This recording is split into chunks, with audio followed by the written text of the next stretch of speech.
Hello dear friends, Vande Mataram. In our last lecture we have learned about the adsorption, absorption and the sorption. Now we are aware with the adsorption and absorption, इन दोनों के बीच का difference अभी आपको एकदम clear cut मालूम है. And हमको अभी ये भी मालूम है that adsorption and absorption both are with the same time, with the same reactant that known as a sorption.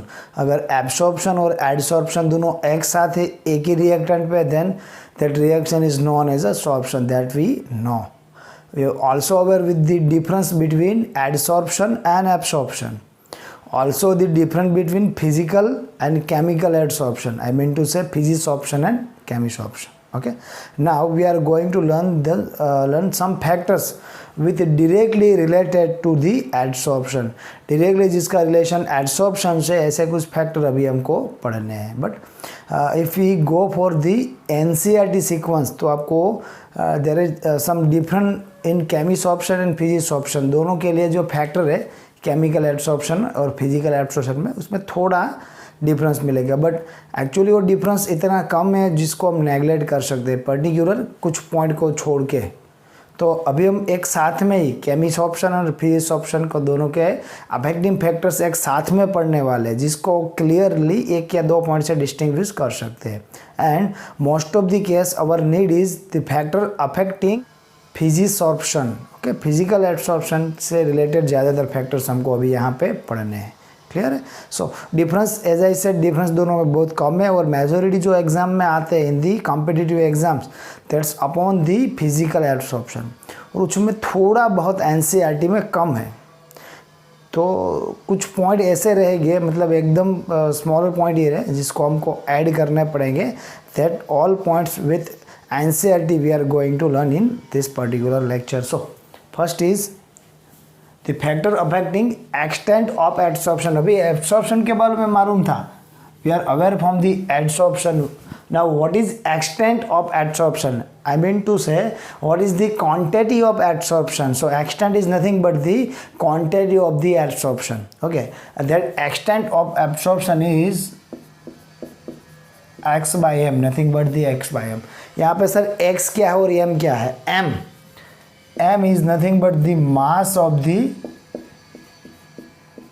adsorbent, जिसकी सरफेस के ऊपर एडसॉर्प्शन होने वाला है वो पर्टिकुलर मटेरियल का मास रहेगा. What is x? x is nothing but the mass of the adsorbent.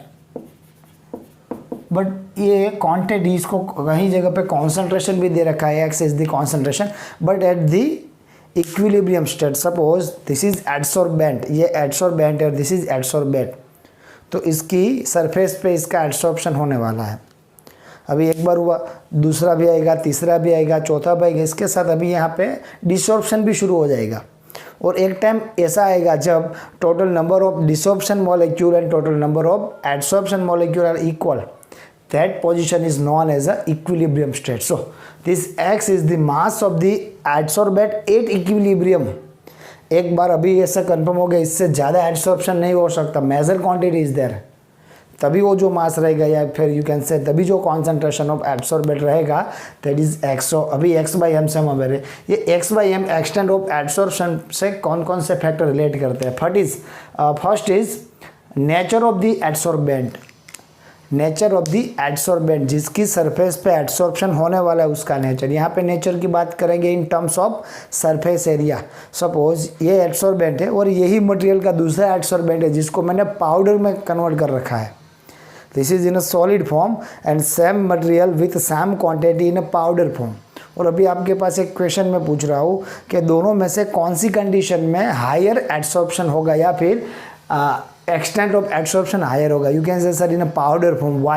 Because of surface area. So in a simple language, nature of adsorption in which adsorption is directly proportional to surface area. As the surface area increase, the adsorption will also increase. So ये हमको दोस्तों दिमाग में रखना है.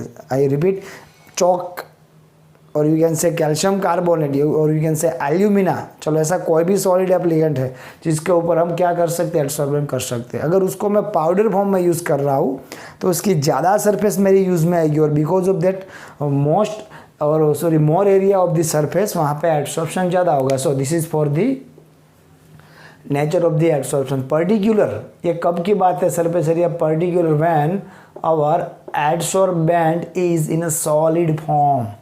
Okay, surface area ज़्यादातर बात हम करें most of the case when it's in the solid form. Second is nature of the adsorbate. Nature of the adsorbate is also valuable. फिर से वही कंडीशन कौन सी रहेगी? Well our adsorbate in a gaseous form, suppose SO2 and H2, sulphur dioxide and H2 is there. अभी मेरे पास एक question, इन दोनों में से किसका एडसॉर्प्शन ज़्यादा होगा? आई कैन से SO2 का ज़्यादा होगा. वाई? बिकॉज ऑफ SO2 में पोलैरिटी ज़्यादा है, इलेक्ट्रोनेगेटिविटी डिफरेंस ज़्यादा है. और जो अगर मैं फिजिक्स ऑप्शन और केमिस्ट्री ऑप्शन में जो पॉइंट पढ़ा था उसको जरा याद करो तो मैं कहूँगा the critical temperature of the SO2 is higher than H2. So as we learn in last lecture हमने ये पढ़ा था, as the critical temperature increase liquefaction is also increase. At the same time adsorption is also increase. तो जो भी gaseous molecule या फिर atom का क्रिटिकल टेम्परेचर ज़्यादा है उसका लिक्विफिकेशन जल्दी से हो सकता है, जो 11th में पढ़ा था. और साथ ही में याद रखना है उसका एडसॉर्प्शन भी ज़्यादा होगा. सो यहाँ पे हम क्लियरली कह सकते हैं SO2 का एडसॉर्प्शन H2 की कंपैरिजन में ज़्यादा होगा और जल्दी होगा because of higher critical temperature. अभी ये क्रिटिकल टेम्परेचर क्या है वो आपको पहले से मालूम है. Now effect of temperature. As we know, adsorption is a thermodynamically exothermic process. In all exothermic process, heat will be removed. अभी किसी का दिमाग ऑलरेडी गर्म है और उसको फिर आप पिंच करोगे तब तो मार पड़नी फिक्स है. पापा से कुछ चाहिए, मम्मी से कुछ चाहिए या फिर हेड ऑफ द फैमिली उससे कुछ चाहिए तो फिर उसका स्टेट ऑफ माइंड देखना पड़ेगा कौन से टाइम पे हम डिमांड कर सकते हैं. वो पहले से मतलब हायर टेम्परेचर है और तभी जब आप बोलोगे मेरे को ये चाहिए तो मतलब एकदम इंस्टेंट मिल जाएगा आपको. ठीक है, आपको क्या करना पड़ेगा? वहाँ पे वेट करना पड़ेगा because at that time reaction is exothermic. तभी एक्सोथर्मिक रिएक्शन है, वहाँ पे इंक्रीज इन टेम्परेचर वो हमारे लिए फायदेमंद नहीं है. Decrease in temperature of the exothermic reaction is valuable. So most of the case ये एक्सोथर्मिक रिएक्शन है because of that increasing temperature अगर आप इंक्रीज करते हो then decrease in extent of adsorption. अगर आप टेम्परेचर बढ़ाओगे in 99.9% is reaction are adsorption reaction are exothermic reaction, so that increase in temperature is not valuable for us or not profitable for us. Clear? So temperature decrease करना पड़ेगा if you want to increase the adsorption. So यहाँ पे हम ये कह सकते हैं temperature is inversely proportional to extent of adsorption. जितना temperature ज़्यादा उतना extent of absorption कम रहेगा. बट ये दो ग्राफ यहाँ पे आप देख रहे हैं, आप उसको देखना. Here x/m versus t. अभी हमको ये मालूम है what is x/m and what is t. x/m is nothing but the extent of absorption. जैसे टेम्परेचर बढ़ेगा उसके साथ एक्सटेंट ऑफ एब्सॉर्प्शन कम होगा. But if this absorption is physical absorption और यू कैन से फिजिसॉर्प्शन में यही होगा with the increase in temperature आपका एक्सटेंट ऑफ एडसॉर्प्शन कम होगा दोस्तों. That is clear. हमने फिजिसॉर्प्शन और केमिसॉर्प्शन के डिफरेंस में भी पढ़ा था. But if you talking about the chemisorption वहाँ पे हमने पढ़ा था टेम्परेचर हीट पर्टिकुलर एक लेवल पे प्रॉफिटेबल है. कुछ एक लेवल तक आप सपोज यहाँ पे एडसॉर्प्शन है but this is only physisorption और पॉसिबल है बॉन्ड बिटवीन बोथ मॉलिक्यूल और both material. There is chemical bond is possible whether it is ionic और covalent. For that you have to increase the temperature. After increase the temperature, that bond should be ionic or covalent. So chemisoption generally temperature के साथ बढ़ेगा, but after one level एक level के बाद तो वहाँ पे भी वो लॉस हो जाएगा. So that is the effect of temperature. ये दोनों ग्राफ के ऊपर से क्वेश्चन ऑलरेडी एग्जाम में आ चुका है इन कॉम्पिटिटिव एग्जाम. ये दोनों ग्राफ आपको एनसीईआरटी में नहीं मिलेंगे but from both this graph इसमें से कौन सा फिजिक्स ऑप्शन है और कौन सा केमिस्ट्री ऑप्शन है इतना इजी क्वेश्चन एक बार आ चुका था. And now the last factor effect of pressure. Sir यहाँ पे प्रेशर को आपने इफेक्ट ऑफ प्रेशर सिंपल यहाँ पे मैं P लिख रहा हूँ. ठीक है, इफेक्ट ऑफ प्रेशर. अगर गैस एब्सॉर्बेंट है what if our absorbate is liquid, तो सर वहाँ पे प्रेशर के बजाय कॉन्सेंट्रेशन गैस से काम चलाना पड़ेगा। As we know for the gases molecule their pressure is actually their concentration. So जितना ज़्यादा प्रेशर है उतना ज़्यादा उसका कॉन्सेंट्रेशन है वो हम मान सकते हैं। For the liquid at the pressure concentration is there, but पहले हम प्रेशर की बात करते हैं। As the pressure increase, I repeat, as the pressure increase extent of adsorption is also increased. So we can say extent of adsorption is directly proportional to pressure, but for a level, एक level तक ही। उसके आगे अगर pressure बढ़ेगा तो भी उसमें कोई ज़्यादा दिक्कत नहीं होगी या फिर ज़्यादा चेंज नहीं होगा। That we are going to learn in next point.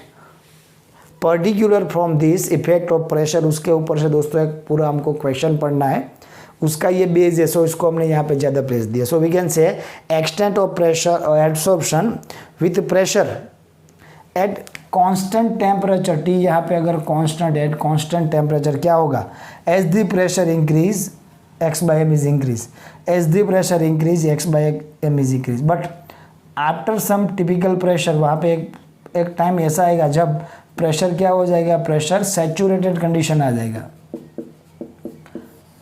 अभी आफ्टर वन प्रेशर मतलब इसके ऊपर एब्सॉर्प्शन करना है सॉलिड, उसके ऊपर गैस चाहिए और उसका प्रेशर हम इंक्रीज कर रहे हैं। बट आफ्टर सम टाइम एक टाइम ऐसा आएगा जब इसके ऊपर maximum majority gases molecule absorb हो चुके होंगे। उसके बाद दोस्तों आप कितना भी प्रेशर इम्प्लांट करो वहाँ पे कुछ ज़्यादा इफेक्ट होने वाला नहीं है, वहाँ पे कुछ ज़्यादा डिस्टर्बेंस नहीं होगा आफ्टर वन लेवल। सो यहाँ पे हम कह सकते हैं जब सैचुरेशन प्रेशर हो जाएगा उसके बाद कोई दिक्कत नहीं है। So at low pressure extent of absorption is directly related to pressure. इसके ऊपर दोस्तों क्वेश्चन पढ़ने हैं, सो इतना हमको याद होना चाहिए। एट कांस्टेंट टेम्परेचर, अगर मैं सेम मटेरियल लेता हूँ बट जो कांस्टेंट टेम्परेचर है उससे थोड़ा ज़्यादा कांस्टेंट टेम्परेचर यहाँ पे मैं इम्प्लांट कर रहा हूँ। कांस्टेंट टेम्परेचर सपोज पहले 100 डिग्री था, अभी मैं क्या कर रहा हूँ 110 डिग्री कर रहा हूँ, तो क्या होगा सर, इस तरह से ग्राफ मिलेगा। As we know as the increase in pressure as the increase in temperature x by M is decrease. तो इसके कंपैरिजन में x by M value decrease हो रही है, सैचुरेशन जल्दी हो रहा है। क्लियर है? तो जितना ज़्यादा, आई रिपीट, जितना ज़्यादा कांस्टेंट टेम्परेचर रहेगा उसके अकॉर्डिंग भी x by M value extent of absorption value क्या रहेगी, कम रहेगी। But at constant temperature x by m versus p के रिलेशन से हमको अभी आगे थियरी पढ़नी, उसके आइसोथर्म पढ़ने हैं थोड़े। And surface area of the absorbent is most important as we know, and one more factor is activation energy. As we discussed in difference between chemisorption and physisorption, there is no need of specific activation energy for the physisorption, but if we talking about chemisorption, specific activation energy is required. So ये दोनों parameter भी दोस्तों हमको याद रखने। Clear है? तो अगर ये पॉइंट में अगर कोई भी दिक्कत है तो वीडियो रिपीट करना है, फिर भी दिक्कत रहती है then we will go for the doubt session lecture. Okay, जल्दी से दोस्तों एक स्क्रीनशॉट ले लो। Okay friends, so now we are going to run some adsorption isotherms. ऐसा मैं बोल पाता अगर हम पुराना सिलेबस अभी पढ़ रहे होते तो, क्योंकि इन ओवर पास्ट सिलेबस वहाँ पे एक से ज़्यादा आइसोथर्म दे रखे थे और एक्चुअली एक से ज़्यादा आइसोथर्म पॉसिबल भी है। But for the NCERT sequence अभी हमको एक ही यहाँ पे पढ़ना है, that is Freundlich adsorption isotherm in bracket particular for the physical adsorption और majority for the physical adsorption, not always it for physical adsorption, majority for the physical adsorption. और एक ही पढ़ना है और वो भी एकदम ईजी है। और उसकी सम लिमिटेशंस, जो कुछ लिमिटेशंस है वो भी हमको पढ़नी पड़ेगी और वो लिमिटेशन से क्वेश्चन कई बार आते हैं। ठीक है, तो जैसे कंसेप्ट ख़त्म होगा उसके साथ उसकी लिमिटेशन भी हम पढ़ लेंगे। ठीक है, तो दोस्तों we are going to start Freundlich adsorption isotherm in bracket physical adsorption. Okay, ज़्यादातर केस में ये फिजिकल एडसॉर्प्शन के लिए ही पढ़ा जाता है। यहाँ पे मैंने एक सेंटेंस लिखा, for the single layer. What is single layer sir? एक और आप बात कर रहे हो ये ज़्यादातर किसको लागू कर सकते हैं, किसके ऊपर इम्प्लांट कर सकते हैं, इन द फिजिकल एडसॉर्प्शन। और यहाँ पे आपने लिखा है single layer indicates the chemisorption, जो डिफरेंस में कंपैरिजन में हमने पढ़ा था। बट सम फिजिकल एब्सॉर्प्शन और we can say physisorption are also in the single layer absorption. Okay, और जहाँ पे सिंगल लेयर एब्सॉर्प्शन होगा ज़्यादातर केस में, वहीं पे ये कंसेप्ट हम एक्चुअली उसके ऊपर लागू कर सकते हैं। ठीक है, सो हमारा कंसेप्ट ये रहेगा, और we can say the definition of the particular absorption is already we have learn in the factors affecting absorption. The last factor is pressure. Okay, और वहाँ पे हमने पढ़ा था as the increase in pressure, I repeat, as the increase in pressure adsorption और extent of adsorption will increase. तो यहाँ पे होगा x/m प्रोपोर्शनल टू p। और इसके ऊपर सेंटेंस भी जो फ्रुंडलिच के थ्रू हमको मिला था, that is extent of gaseous adsorbent on the solid adsorbent x/m is directly proportional to its pressure. Pressure के ऊपर डिपेंड है, लिखा था ऐसा, बट उसका जो इक्वेशन था दैट इज p⁻⁴ तो यहाँ पे थोड़ा चेंज हुआ सेंटेंस में और उसके फॉर्मूला में। x/m proportional to p, then हम ये कह सकते हैं एक्सटेंट ऑफ एब्सॉर्प्शन का सीधा रिलेशन किसके साथ है? प्रेशर के साथ है। As the pressure increase extent of absorption will increase. But यहाँ पे p⁻⁴ दे दिया, और वहाँ पे ये भी कहा n is always greater than 1। और कई बुकों में आप रेफरेंस बुक अगर कहीं पे पढ़ रहे हो तो आपको शायद ये भी मिल सकता है ग्रेटर देन और इक्वल टू 1, मतलब एक से तो ज़्यादा ही होगा। कभी ऐसा भी हो सकता है, देन एक हो सकता है, बट एक से कम तो नहीं हो सकता। But majority case n is equal to always more than 1। और ऐसा क्यों है वो भी हम अभी पढ़ने वाले हैं। यहाँ पे x/m प्रोपोर्शनल टू p⁻⁴ अगर मेरे को यहाँ पे इक्वल टू करना है, then I have to add the constant. Now x/m is equal to k into p⁻⁴ clear. Extent of absorption is equal to k into p⁻⁴। यहाँ पे k और n क्या रहेगा? k and n are the constant at the particular given temperature. मैंने कहा था इसमें साथ में इसकी लिमिटेशन भी पढ़नी है, ज़्यादातर उससे क्वेश्चन आते हैं। फॉर दी कांस्टेंट, कांस्टेंट किसको कहते हैं सर? जो कांस्टेंट रहेगा उसको कांस्टेंट कहते हैं। ये कांस्टेंट होने के बावजूद कोई पर्टिकुलर कोई टेम्परेचर के ऊपर ही ये कांस्टेंट है। अगर आप टेम्परेचर में चेंज करते हो उसके साथ इसकी वैल्यू चेंज होती है। So actually they are not the constants, but यहाँ पे हम उसको कांस्टेंट बोलते हैं।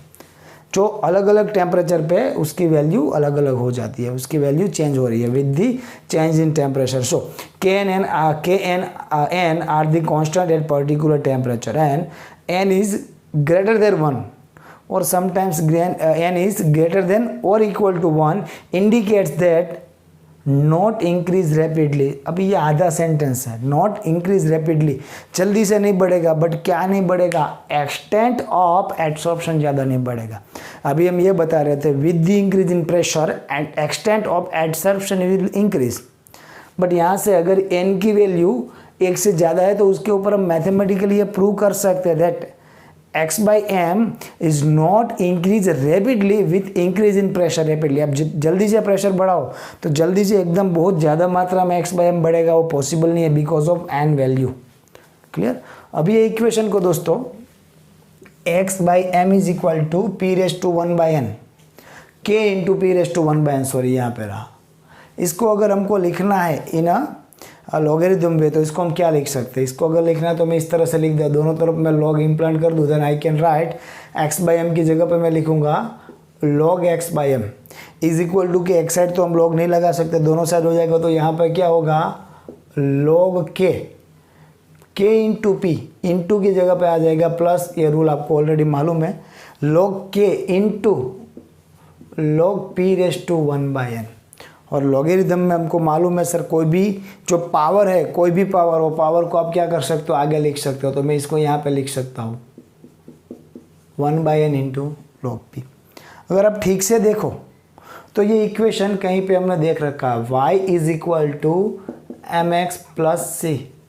Sir this is the straight line equation, ये स्ट्रेट लाइन इक्वेशन है। यस, ये स्ट्रेट लाइन इक्वेशन, और स्ट्रेट लाइन इक्वेशन में आपने पढ़ा है if you plot the graph y versus x you will get a straight line in which m is your slope and c is your intercept।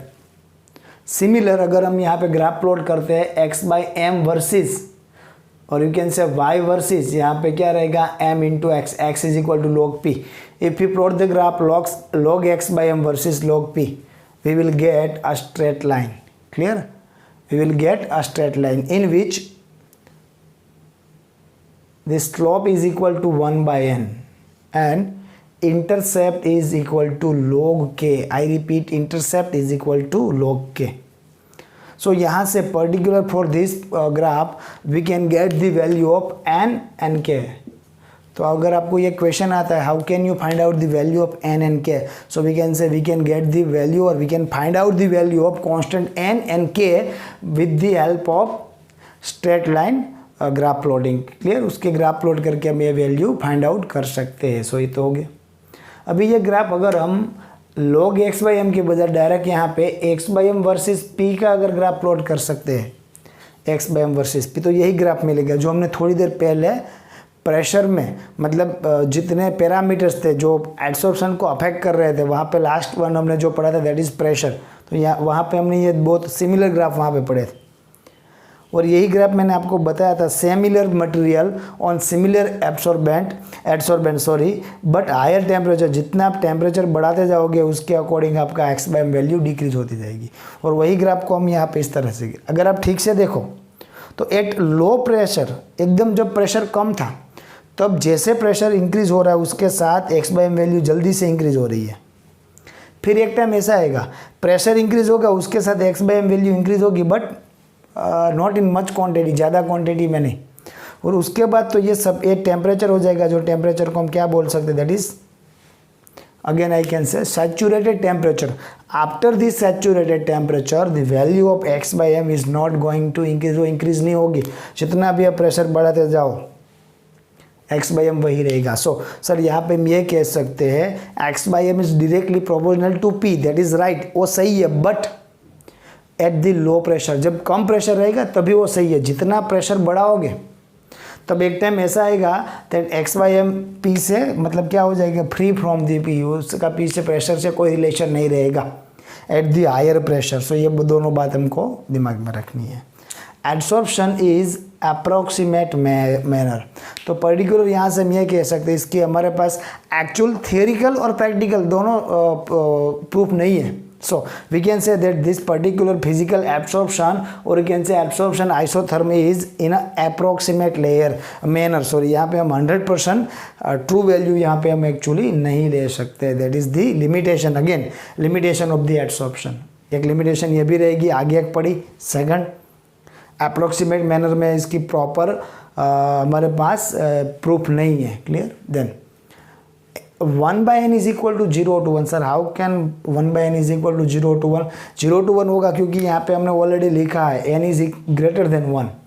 अगर n value n is greater than 1 by n है और जो नीचे n है that n value is higher, तो हमको यही मिलेगा 1 by N is equal to point से शुरू होगा.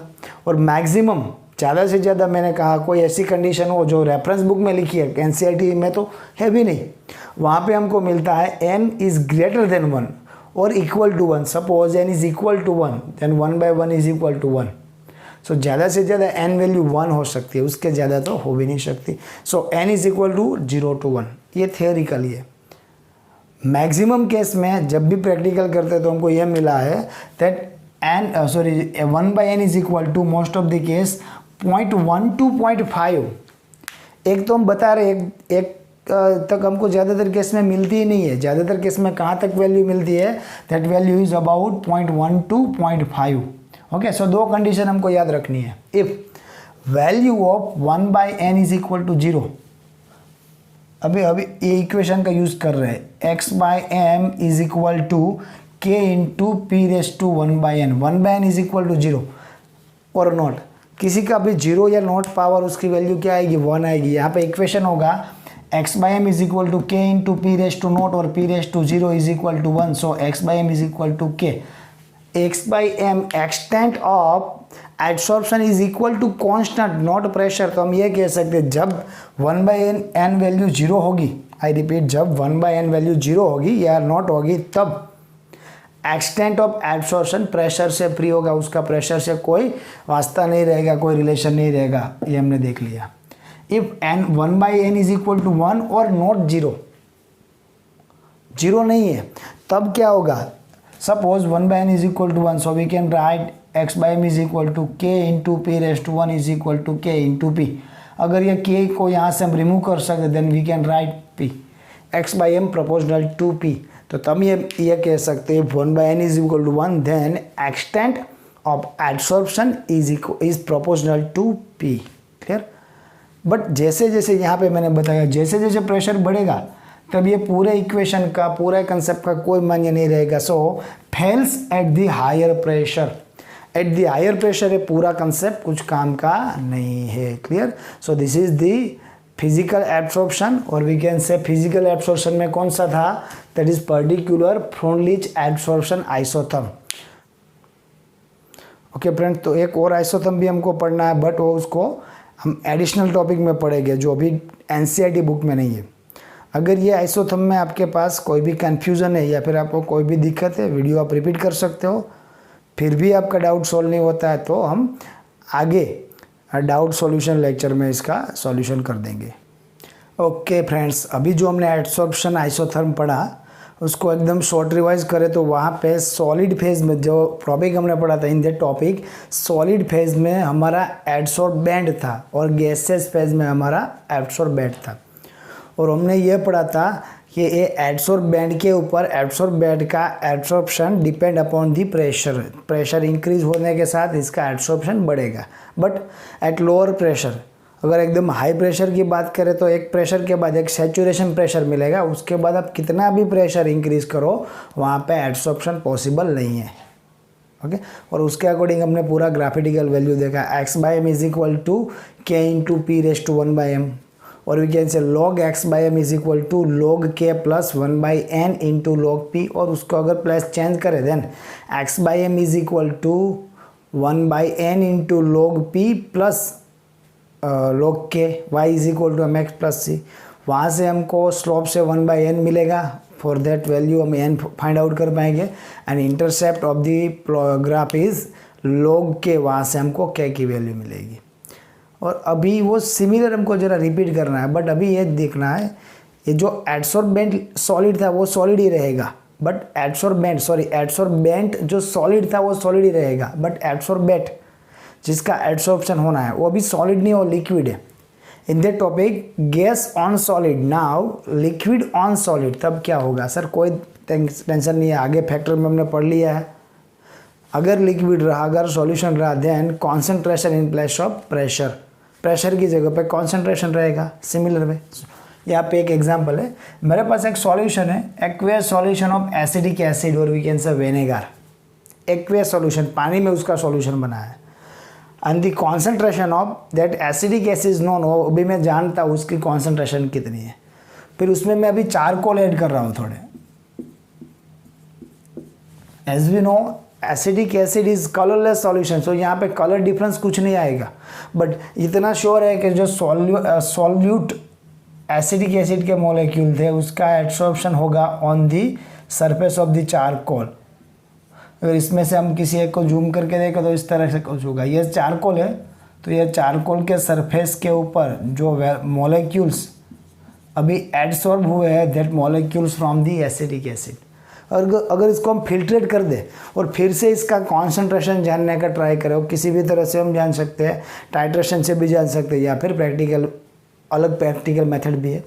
जो पहले जो कॉन्सेंट्रेशन था आफ्टर द एब्सॉर्प्शन, चारकोल डालने के साथ एकदम उसके साथ थोड़ा टाइम रखना है और हिलाना है, उसके बाद अगर फिल्टर करते हो then the concentration of that given filtrate, that given CH3COOH और we can say acidic acid, वो डिक्रीज हो गया, वो लोअर होगा। क्यों कॉन्सेंट्रेशन डिक्रीज क्यों हुआ? सर वो जितने चारकोल आपने वापस निकाल लिए और चारकोल की आउटर सरफेस के ऊपर वो रहेगी, एब्सॉर्प्शन हो चुका है। तो यहाँ पे जो गैसियस मॉलिक्यूल था उसकी जगह पे यहाँ पे सॉल्यूशन है, और सॉल्यूशन क्या है? सॉल्यूट मॉलिक्यूल से। सो यहाँ पे हम ये कह सकते हैं सर उसका सॉल्यूशन क्या होगा? डाइल्यूट होगा। अगर हम दूसरा कोई एग्जाम्पल लें, litmus solution, sir litmus paper सुना था, what is litmus solution? Related two coloured solution, colour acidic basic solution. ये लिटमस सॉल्यूशन के अंदर हम चारकोल ऐड कर दो और उसको ठीक से स्टीर वेलो, आफ्टर सम टाइम उसको क्या करते हैं? फिल्टर करते हैं, दैट गिवन फिल्ट्रेट, तब जो फिल्ट्रेट मिलेगा उसका कॉन्सेंट्रेशन या फिर उसका अगर वो कलर्ड सॉल्यूशन रहा तो उसका कलर्ड 110% उसका कलर डाइल्यूट होगा, क्योंकि कलर पार्टिकल चारकोल की आउटर सरफेस पे एडसॉर्ब हो गए। Clear? Again magneson reagent, what is magneson reagent? Organic reagent, just for knowledge, यहाँ से क्वेश्चन अभी तक तो नहीं आया। तो magneson reagent C12H9N3O4 4 encounters for nitrophenyl azoresorcinol, that is magnesium reagent on the surface of magnesium hydroxide। अगर ये मैग्नीशियम हाइड्रोक्साइड है तो उसकी सरफेस के ऊपर ये क्या हो गए, इम्प्लांट हो गए, और वहाँ पे पर्टिकुलर एक कलर मिलेगा, दैट कलर इज ब्लू। किसका ब्लू कलर होगा? That colour from the magnesium reagent. Again this is the adsorption, but particular in this examples, given examples, यहाँ पे जो एडसॉर्प्शन फेज है, जिसका एडसॉर्प्शन हो रहा है, आई रिपीट, जिसका एडसॉर्प्शन हो रहा है, they are in liquid form. So हम ये कह सकते हैं adsorption for the solution phase. तो क्या होगा, यहाँ पे कुछ पैरामीटर देखने पड़ेंगे। First is temperature. As we know adsorption is exothermic. अगर यहाँ पे मैं टेम्परेचर इंक्रीज करता हूँ, with increase in temperature x/m is decrease, again x/m, x is equal to and m is equal to mass of the adsorbate and adsorbent, okay, at the equilibrium state, I repeat। Surface area, जितना surface area, जितना charcoal आप ज़्यादा powder form में डालोगे उतना adsorption ज़्यादा होगा। Surface area भी इंपॉर्टेंट है। Then concentration for the gas, जहाँ पे प्रेशर था लिक्विड में, यहाँ पे क्या होगा, कॉन्सेंट्रेशन रहेगा। जितना कॉन्सेंट्रेशन ज़्यादा उसके हिसाब से एब्सॉर्प्शन होगा। Nature of the absorbent and absorbate, again ये सरफेस एरिया हो गया, और इसके साथ एब्सॉर्बेंट के लिए particular reactive nature, suitable adsorbent के साथ उसका रिएक्शन होना चाहिए। Then that is the nature of adsorbent. Okay, तो अभी सर इसके लिए पूरा सेंटेंस हम क्या लिख सकते हैं? x/m is directly proportional to, I repeat, directly proportional to concentration C⁻⁴ P⁻⁴ था, प्रेशर था जब गैस था, अभी कॉन्सेंट्रेशन है जब लिक्विड है। तो इजीली हम क्या लिख सकते हैं? We can write x/m is equal to k into C⁻⁴ यहाँ पे k क्या है, n क्या है, हमको मालूम है, they are constant. Total topic similar रहेगा। अगर इसको लॉगरिथम के रूप में लिखे तो we can write x/m is equal to log k plus 1/n into log c। अगर यहाँ पे आप ग्राफ प्लॉट करते हो x/m versus c, log c, then you can find slope is equal to 1/n and intercept is equal to log k। Sir ये तो पूरा similar है, कुछ डिफरेंस नहीं है। The only difference is, I repeat, only difference is pressure, here concentration in place of pressure. Clear? तो बहुत ही easy topic है दोस्तों। दिक्कत है तो वीडियो आपको रिपीट करना है, फिर भी कोई दिक्कत है तो डायरेक्टली हम सॉल्यूशन करेंगे। ठीक है, आज के लेक्चर में दोस्तों यहाँ तक हमारा टॉपिक रहेगा। अभी कुछ एप्लीकेशन यूजेस है जो ऑलरेडी हमने पढ़ रखे हैं, uses of the adsorption, but particular कुछ यूजेस यहाँ पे दे रखे हैं, एप्लीकेशन यहाँ पे दे रखी है जो हमको पढ़नी है, that we are going to learn in next lecture. उसके साथ कैटेलाइजेशन हमारा टॉपिक शुरू हो जाएगा। सो टिल देन घर पे रहिए, पढ़ते रहिए, सेफ रहिए।